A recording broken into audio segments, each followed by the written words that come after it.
May I come in, sir? Please come, आइए। Thank you, sir. Good morning, sir. Good morning, sir. Good morning, आप तशरीफ रखिए। Thank you, sir. Mister Gupta, जी sir. मैंने देखा कि आपका डैप में है कि आप हेड विवेकानंद समिति, जी सर। तो क्या बता सकते हैं ये समिति का क्या काम था और विवेकानंद कौन था? कुछ बता सकते हैं उनके बारे? जी सर।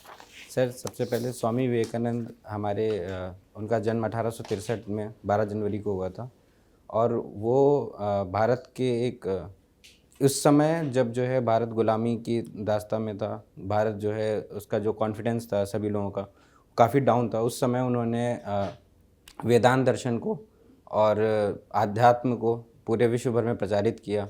उन्होंने जो हिंदू धर्म है वो उसके जो सिद्धांत थे उसको पश्चिम में जाकर उसका प्रचार प्रसार किया।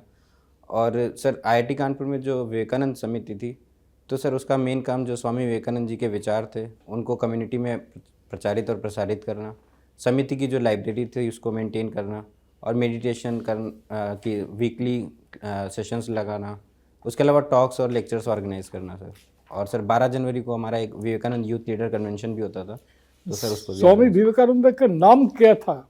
सर उनका नाम नरेंद्र नाथ दत्ता था सर। और कहाँ पश्चिम में कहाँ जाके उन्होंने जी भाषण दिया और जिसमें काफ़ी प्रभावित हो गए? पश्चिम कहाँ गया, कब हुआ?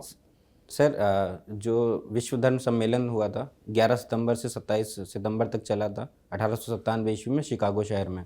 वहाँ पर स्वामी विवेकानंद हिंदू धर्म के हिंदू धर्म की तरफ से उन्होंने वहाँ पे अपने विचार रखे थे। उनका क्या विचार था, मूल मुद्दे क्या रखा उन्होंने? सर सबसे पहले तो उन्होंने जिस बात पर सबसे कि भाइयों और बहनों, अमेरिका के भाइयों और बहनों, इस बात पर सभी जो सभा में लोग थे वो सर गदगद हो उठे, क्योंकि उससे पहले कोई भी उन्हें ब्रदर्स एंड सिस्टर्स इस तरीके से नहीं कह रहा था। दूसरा सर उन्होंने वहाँ जाकर इस बात का जोर दिया कि हमें किसी भी धर्म को परिवर्तन करने की ज़रूरत नहीं है। हम जो भी हैं, चाहे हम हिंदू हैं, चाहे हम बुद्धिस्ट हैं, चाहे हम क्रिश्चियन हैं, हमें हमारे धर्म के जो सिद्धांत हैं उनको ढंग से पालन करें, उनको बेटर तरीके से पालन करें और उसी से पूरे विश्व में शांति और समृद्धि बढ़ेगी सर। इंडिया का डायरेक्ट टैक्सेशन के बारे में आप क्या जानते हैं? डायरेक्ट टैक्सेशन सर इंडिया में जो डायरेक्ट टैक्सेशन के अंदर जैसे कॉर्पोरेट टैक्स, इनकम टैक्स आदि आते हैं और उसका जीडीपी के साथ रेशियो लगभग 16% के अराउंड है sir. Indirect tax what percentage? क्षमा चाहूँगा सर, याद नहीं आ रहा अभी एग्जैक्टली। मंथली कलेक्शन कितना होता है जीएसटी का? सर लगभग 1 लाख, अभी जो हाल के कुछ महीनों की बात करें तो लगभग 1,20,000 करोड़ से लेके 1,40,000 करोड़ के बीच वेरिएशन रहा है सर।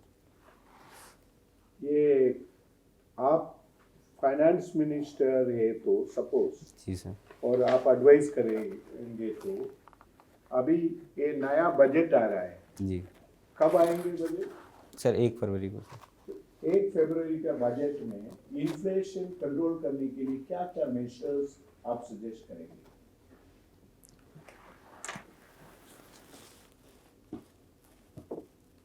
सर जो अभी जैसे एक तो सर इम्पोर्टेड इन्फ्लेशन का एक फिनोमेना हमने देखा, तो सर एनर्जी क्राइस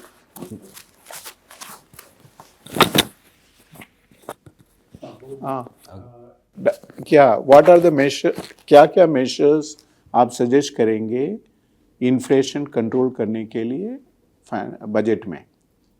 सर एक तो जो हमारा रिटेल इन्फ्लेशन है, जैसे मतलब हेडलाइन इन्फ्लेशन में पहले बोलो इन्फ्लेशन कैसे होता है, क्या क्या चीज़ें इन्फ्लेशन का रीज़न होता है, फिर वो जो चीज़ कॉसेस है उसको कंट्रोल करना है, बताइए। सर इन्फ्लेशन सर मेन, क्योंकि जो प्राइसेस हैं, जैसे डिमांड सप्लाई की बात करें, अगर सप्लाई कम हो गई है, डिमांड ज़्यादा है, तो उसकी वजह से भी पहले इन्फ्लेशन राइज होता है। और दूसरा सर जो रेट्स हैं वो अगर बढ़ रहे हैं, जैसे एनर्जी प्राइसेस हैं, फूड प्राइसेस हैं, तो उसकी वजह से भी इन्फ्लेशन राइज हो रहा है। तो सर हमें इनको और तीसरा सर जो अगर मार्केट में लिक्विडिटी ज़्यादा हो गई है तो उसकी वजह से भी इन्फ्लेशन राइज होता है सर। तो हमें इन चीज़ों को कंट्रोल करना है लिक्विडिटी के लिए सर हम जो CRR SLR वगैरह जो RBI के नॉर्म्स होते हैं उनको उनके तहत भी कर सकते हैं। दूसरा सर फिजिकल पॉलिसी में अगर बात करेंगे तो सर जो सर अभी क्षमा चाहूँगा सर, याद नहीं कर रहा। अच्छा,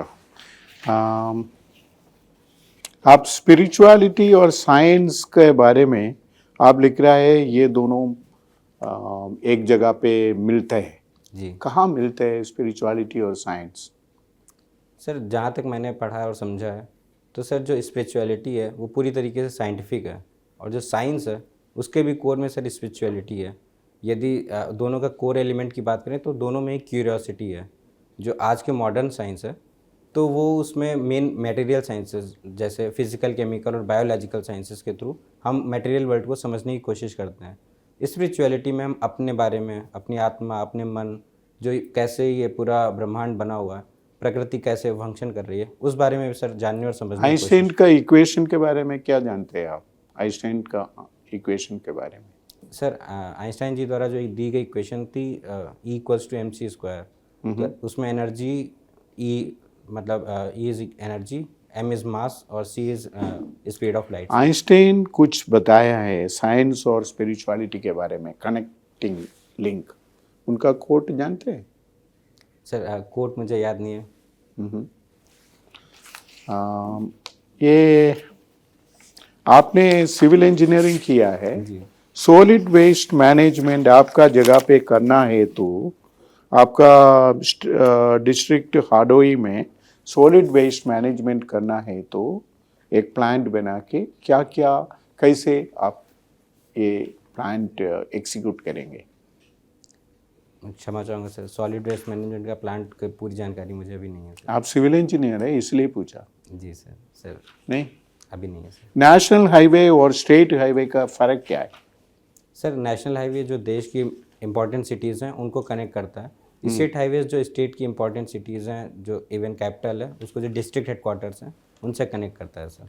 ये हाईवे हम लोग बनाते हैं बट कभी भी हाईवे एक साल में कभी बहुत प्रॉब्लम होता है। ये क्या क्या रीजंस है? इंजीनियरिंग में कहाँ प्रॉब्लम्स, क्या क्या प्रॉब्लम्स है? ऐसे नहीं, इंजीनियर होने के वास्ते से आप बताइए क्या क्या प्रॉब्लम होता है? सर सबसे क्यों बड़ी होता जो है? जी सर सबसे बड़ी प्रॉब्लम लैंड एक्विजिशन को लेकर होती है। तो नो वो तो छोड़ो, जी अभी कंस्ट्रक्ट हो गया है, आप लोग ठीक तरह से एग्जामिन नहीं कर रहे हैं? क्या है प्रॉब्लम, क्यों हो रहा है? रोड ठीक तरह से होता नहीं, ट्रैफिक जाम होता है, ट्रैफिक ड्रेनेज ठीक नहीं है, क्यों? What are the reasons? Sir अगर ट्रैफिक की बात करें तो सर सबसे ट्रैफिक का नहीं बोल रहा हूँ, ड्रेनेज ठीक नहीं है। एक थोड़ा सा बारिश हो जाएगा तो पूरा बंद हो जाता है। एक साल में 2-3 बार रिपेयर करना पड़ता है, क्यों? सर एक तो डिज़ाइन फ्लॉ रहता है, जैसे आपने बताया कि ड्रेनेज पैटर्न्स को ध्यान में नहीं रखते हैं, टोपोग्राफी को ध्यान में नहीं रखते हैं, तो उसकी वजह से भी पानी का जमाव हो जाता है। दूसरा सर जो ट्रैफिक रूल्स हैं उसको प्रॉपर फॉलो अप नहीं हो रहा है। तीसरा जो मटेरियल हो रहा है यूज़ कंस्ट्रक्शन के लिए, तो वो भी क्वालिटी नहीं रहता होगा। और चौथा जो सर इंजीनियर्स और कॉन्ट्रैक्टर्स उस प्रोजेक्ट को पूरा कर रहे हैं, उनकी तरफ से भी सर उसमें प्रॉपरली काम नहीं किया जाता है।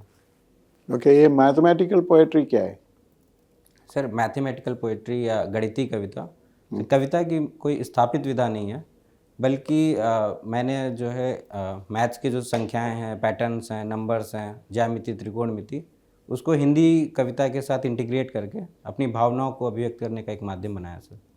क्या भावना? एक कविता बता सकते हैं, एक छोटा सा? जी सर कविता का शीर्षक उद्देशिका, प्रियम्बल है सर, कि यदि महागणितज्ञ बौधायन आज होते तो वो रचते अपने शुल्व सूत्रों में हवन वेदी को पिरामिडाकार, जिसके ऊपरी शीर्ष पर होती संप्रभुता और आधार के शीर्षों पर होता समाजवाद, धर्मनिरपेक्षता, लोकतंत्र और गणराज्य।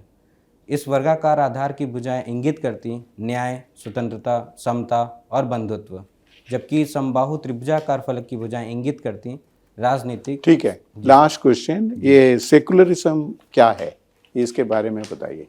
सेकुलरिज्म क्या है इंडियन कॉन्स्टिट्यूशन में? जी सर, भारतीय परिप्रेक्ष्य में धर्मनिरपेक्षता में सर एक पॉजिटिव कॉन्सेप्ट है। इसके तहत जो धर्म सभी धर्मों को समभाव दृष्टि से देखा जाता है। और एक कहाँ लिखा है कॉन्स्टिट्यूशन में? सर हमारे प्रियम्बल में ही सर सेक्युलर वर्ड मेंशन है सर। और कहाँ लिखा है? सर उसके अलावा सर जो कई सारे प्रोविजंस हैं जैसे फंडामेंटल राइट्स हैं सर। कौन सा आर्टिकल है? सर आर्टिकल 25 से जो 30 है वो रिलीजन को लेकर बात कर रहे हैं। अरे बड़ी आपने बड़ी अच्छी कविता सुनाई। तो थोड़ा ये भी बता दो कि अंकगणित का प्रयोग हिंदी के मुहावरों में कितने आप बता सकते हैं? सर अंकगणित का एक तो जो लघु और दीर्घ मात्राएं होती हैं, जो छंद होता है, तो सर उसमें हम उदाहरण देते जाओ मुझे, 2-4 उदाहरण दो तो हम आगे बढ़ें। जी जी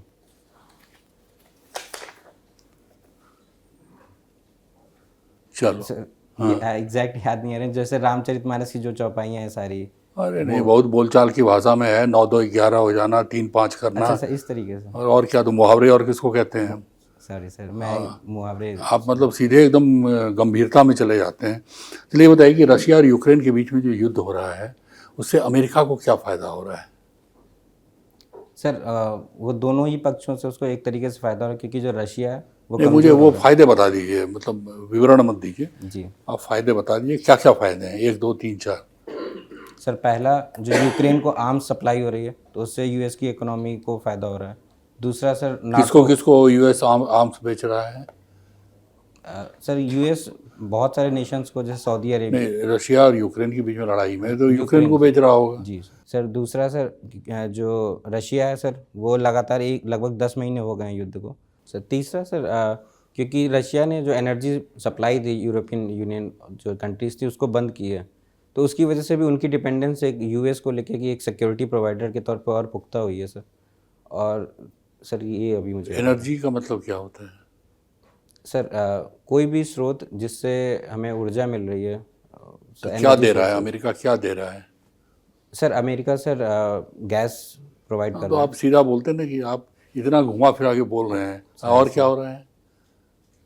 ये 2-3 याद आ रहे हैं आपको? जी सर। जी अच्छा, और भारत को क्या फायदे हो रहे हैं?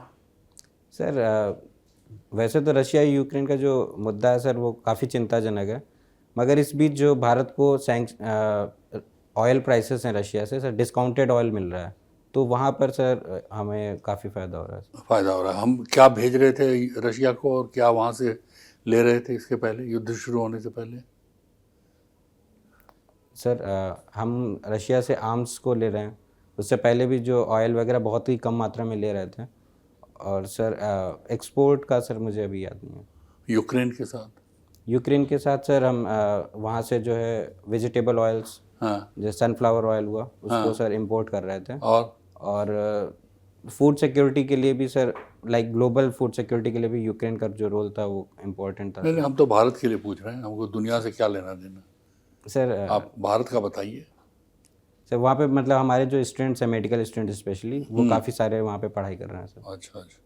अच्छा, अब मेरा बताइए कि एक कहावत मैंने सुनी कि we are in a age, हम ऐसे युग में हैं जहाँ मिसाइल्स तो गाइडेड हैं जी लेकिन मनुष्य मिसगाइडेड है। जी क्या मतलब समझते हैं इससे? सर कि जब भी हम डिस्ट्रक्शन की बात कर रहे हैं, मिसाइल का यहाँ पे संबंध डिस्ट्रक्शन से, वो काफ़ी फोकस्ड है, वो काफ़ी गाइडेड है और उससे तुरंत हो रहा है। जबकि यदि हम नैतिकता की बात करें या फिर हम जो है एजुकेशन या सोशल इंडिसेस की बात करें, वहाँ पर सर हम पीछे हो जा रहे हैं। वहाँ पे हम फोकस्ड नहीं हैं, वहाँ पे हम मिसगाइडेड ह्यूमन का मतलब क्या है? सर कि उसका वो अपना पर्पस नहीं पता है, वो कुछ भी कर रहा है, उसे क्या करना है उसे ये नहीं पता है, तो सर वो मिसगाइडेड है। गलत प्रवृत्तियों में जैसे नशावृत्ति हुआ, या अभी देखते हैं कि जो युवा पीढ़ी है सोशल मीडिया का काफ़ी एडिक्शन उसमें बढ़ रहा है, तो सर इस तरीके से वो मिसगाइड हो रहा है सर। चलिए ठीक है, thank you sir. Thank you sir. Mathematics and civil engineering. जी सर। सो पाइथागोरस थ्योरम, जी सूत्र जो भी बोले आप, ये का एप्लीकेशन क्या है सिविल इंजीनियरिंग में? सिविल इंजीनियरिंग में सर कोई भी किसी भी बिल्डिंग या किसी भी उसका डिज़ाइनिंग करना है तो सर वहाँ पर उसको सर इम्प्लीमेंट कर सकते हैं।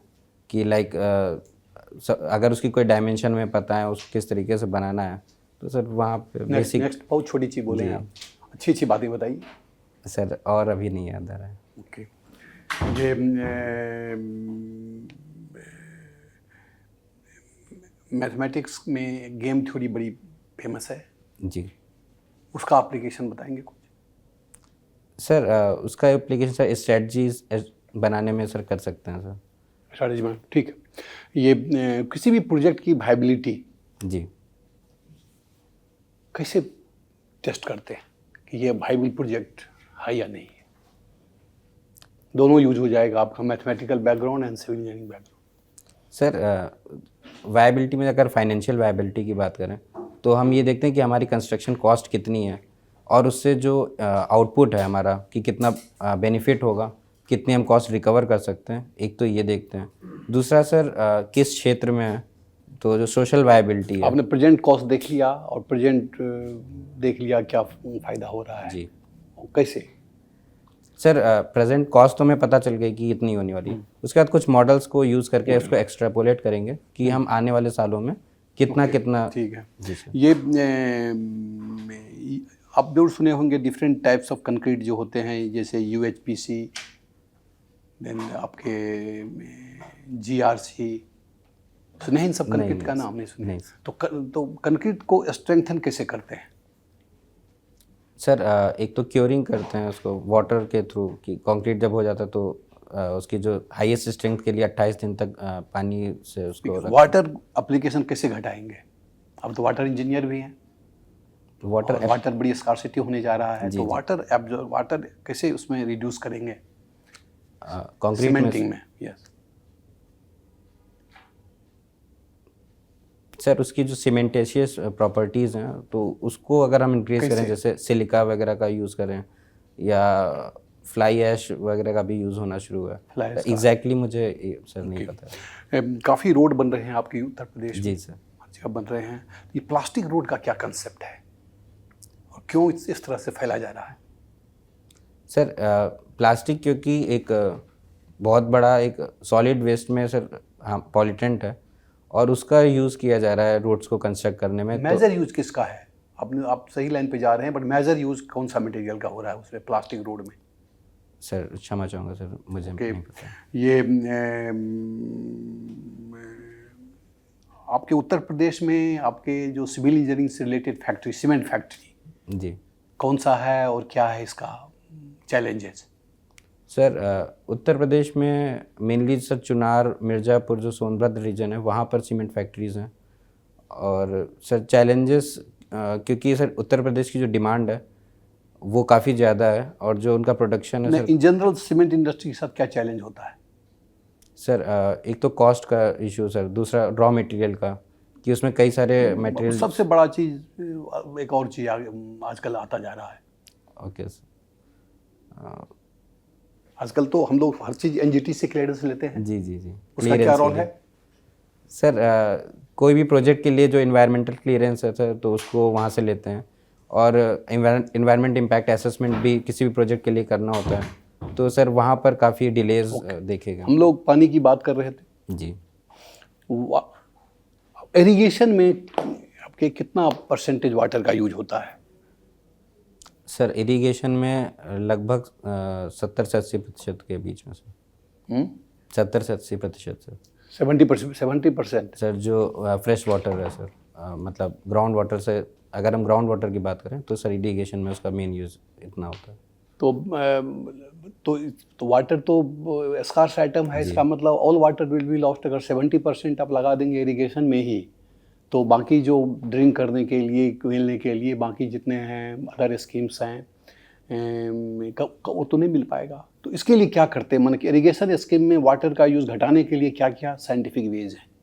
सर एक जो हमारी पर ड्रॉप मोर क्रॉप आई थी स्कीम, जिसमें माइक्रो इरिगेशन को, ड्रिप इरिगेशन को, उनको बढ़ाया गया था। वो कहाँ है? यूपी में कहाँ है ड्रिप इरिगेशन? सर जैसे कुछ रीजन जैसे हमीरपुर वगैरह में, वहाँ पर ड्रिप इरिगेशन जो बुंदेलखंड रीजन में भी आता है, तो वहाँ पे वाटर स्कार्सिटी पहले से, तो वहाँ पे उसको प्रमोट किया। लास्ट क्वेश्चन ये बताइए कि बहुत सारे ब्रिज कोलैप्स कर रहे हैं। जी। अभी भी ये गुजरात में भी कुछ समय पहले बड़ी बड़ी बड़ी एक्सीडेंट हुई ब्रिज कोलैप्स का, जी। हुआ है ना। क्या फैक्टर लगता है आपको ये, एक तो ब्रिज कितने तरह के होते हैं, कौन सा ब्रिज ज़्यादा ब्रेक कर रहे हैं? सर ब्रिज के टाइप्स बहुत सारे हैं, जैसे कैंटिलीवर ब्रिज, सस्पेंशन ब्रिज। तो ये कौन सा ब्रिज था जो टूट गया? सर ये सस्पेंशन ब्रिज था सर। तो सस्पेंशन ब्रिज की क्या चैलेंज है? सर क्योंकि अगर मोरबी ब्रिज की सर पर्टिकुलरली बात करें तो ये 1937 के अराउंड बना था, इवन उससे भी पहले बना था। तो सर जो उसका वर्टिकल वाइब्रेशंस और हॉरिजॉन्टल वाइब्रेशंस और साथ में टॉर्शनल वाइब्रेशंस तब उतनी स्टडी नहीं हुई थी। दूसरा सर ये ऑलरेडी बंद था। बट आउटलिव्ड किया तो आप नहीं बोल सकते कि स्टडी नहीं हुई थी। It has outlived their life, तो कैसे बोल देंगे कि स्टडी नहीं हुई थी? सर आप देखेंगे older bridge are still safe then the new built bridge. जी सर, जो ये कॉन्सेप्ट आया था पर्टिकुलरली वर्टिकल वाइब्रेशंस का, कि ह्यूमन इंड्यूस्ड जो vibration. Okay, thank you sir. आप बताइए, रूल ऑफ लॉ हमारे संविधान में क्या प्राविधान है और इसका अर्थ क्या है, rule of law? Sir article 14 में रूल ऑफ लॉ की परिकल्पना है और एवी डाइसी जी ने इसका कॉन्सेप्ट दिया था।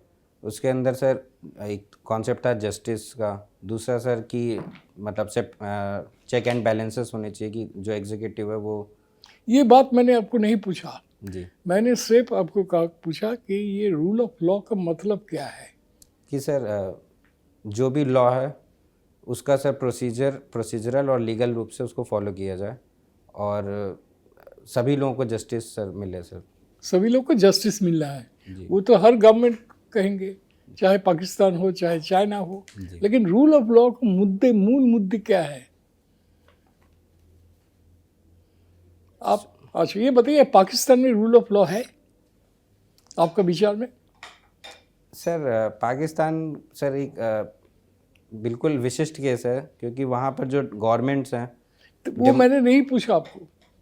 सर, ये कहना सर मेरे लिए मुश्किल होगा, क्योंकि मुझे एग्जैक्ट डिटेल्स जो डेटा फैक्ट्स हैं वहाँ के नहीं पता। इसमें क्या डेटा चाहिए बताइए, ये रूल ऑफ लॉ है कि नहीं, ये समझने के लिए क्या डिटेल्स चाहिए आपको, ये मुझे बताइए। सर लाइक कि वहाँ के जुडिशरी जो सिस्टम है वो किस तरह से परफॉर्म कर रहा है, वहाँ का जो एग्जीक्यूटिव या जो लॉ मेकिंग बॉडी है, लेजिस्लेचर है, वो किस इसके तरीके अलावा और कुछ है? सर क्षमा चाहूँगा सर। ये सस्टेनेबल डेवलपमेंट गोल्स, जी सर। इसका एक रैंकिंग होता है, नीति आयोग। जी ये नीति आयोग की नीति का मतलब क्या है? NITI। क्षमा चाहूँगा सर, अभी अच्छा। याद नहीं आ रहा है। तो ये सस्टेनेबल डेवलपमेंट गोल्स हर स्टेट का कुछ मार्क्स मिलता है, जी इसमें उत्तर प्रदेश का स्थान कहाँ है? सर उत्तर प्रदेश अचीवर्स के उसमें आ रहा है सर। कहाँ, और कितना स्थान- रैंक है? सर बड़े राज्यों की सूची में सर उत्तर प्रदेश का ये स्थान- बड़े छोटे छोड़ दीजिएगा, उसमें रैंकिंग होता है, जी उसमें कौन रैंक में है उत्तर प्रदेश? क्षमा चाहूँगा सर, याद नहीं है। याद नहीं है सर। आपको याद नहीं है? अच्छा ये बताइए, पेरिस क्लब एक होता है, पेरिस क्लब ऑफ नेशंस, जो आर्थिक सहायता देते हैं, उसमें कौन कौन मेंबर है, मूल मेंबर कौन है, कितने मेंबर है? सर नहीं पता। ये इंटरनेशनल मॉनिटरी फंड और वर्ल्ड बैंक, इसमें कुछ मुद्दे हैं जो कॉमन है और उनका काम में कुछ फर्क है। IMF और वर्ल्ड बैंक के बीच में। IMF कॉमन क्या पॉइंट है उस दोनों का? सर मेनली दोनों सर जो संसार विश्व भर के जो देशों की इकोनॉमी उससे रिलेटेड है, कि जैसे वर्ल्ड बैंक जो है कई सारे ग्रांट्स और लोन्स प्रोवाइड करती है, सिमिलरली IMF भी जो बेल आउट पैकेजेस हैं उस सबको सर प्रोवाइड करती है। जैसे अभी श्रीलंका में भी $2.9 बिलियन का IMF ने बेल आउट पैकेज दिया। IMF को जो क्या क्या देते हैं, IMF को पास कब जाते हैं नेशंस, क्यों? उनका जो प्रोग्राम है, इस प्रोग्राम का मूल मुद्दे क्या है, कौन स्थिति में IMF सहायता करते हैं, ये मेरा सवाल है। सर जब जो करंट अकाउंट डेफिसिट है वो बहुत ज़्यादा हो जाती है और जो उसके फॉरेक्स रिजर्व्स हैं किसी भी देश के, वो डिप्लीट कर जाते हैं, तो वो सस्टेन नहीं कर सकते। इस दशा में सर क्यों होता, डिप्लीट हो जाता है क्यों? फॉरेन एक्सचेंज का घट गया, कम हो गया, क्यों, कब होता है? सर जब हमारे जो इम्पोर्ट्स हैं वो एक्सपोर्ट से ज़्यादा हो जाते हैं सर। क्यों होता है ऐसा? सर इसके कई सारे रीजंस हो सकते हैं। मूल कारण क्या होता है? सर एक तो हमारे जो पड़ोसी राज्य है, जी इसमें मूल कारण क्या है जिसके बारे में उनको IMF के पास जाना पड़ा? सर किसको, सर भारत को या श्री? नहीं, भारत की बात तो भर नहीं, मैं पाकिस्तान और श्रीलंका की बात कर रहा जी। हूँ। आप मुझे असली बात बताइए, कौन स्थिति में IMF का जाना, IMF के पास जाना, पैसा मांगना जरूरी होता है? सर जो हमारे नेसेसरी आइटम्स हैं, चाहे वो फूड हो या एनर्जी हो, दोनों जब हम उनको इंपोर्ट भी नहीं कर पा रहे हैं, और ऐसे में सर देश को सस्टेन करना कुछ परिसंख्यान आप दे सकते हैं पाकिस्तान का क्या स्थिति है आज के दिन में? सर उसके जो फॉरेक्स रिजर्व्स हैं 4.5 बिलियन डॉलर हैं, तो वो काफ़ी कम हो चुका है। दूसरा सर जो वहाँ पे पॉलिटिकली देखें तो कोई भी गवर्नमेंट अभी तक 5 साल पूरे नहीं देखिए, कर पाई। पॉलिटिक्स मैंने आपको नहीं पूछा। जी। पाकिस्तान का एक्सपोर्ट इंपोर्ट कितना है, फॉरेन ट्रेड? सर नहीं पता, करेंसी का वैल्यू कितना है आज के दिन में? नहीं पता सर। GDP कितना है पाकिस्तान का? सर लगभग 300 बिलियन डॉलर के राउंड। अच्छा, रूल ऑफ लॉ का सर सेकुलरिज्म का कोई संपर्क है? सर एग्जैक्ट डेफिनेशन में नहीं आता, बट उसको सर ब्रॉड वे में अगर देखेंगे रूल ऑफ लॉ को, तो सर सेकुलरिज्म उसका एक पार्ट होगा सर। अच्छा, हो गया आपका इंटरव्यू। आप थोड़ा आ जाइए, आपको बुलाऊंगा हम लोग ब्रीफ करने के लिए। Thank you sir. Thank you sir.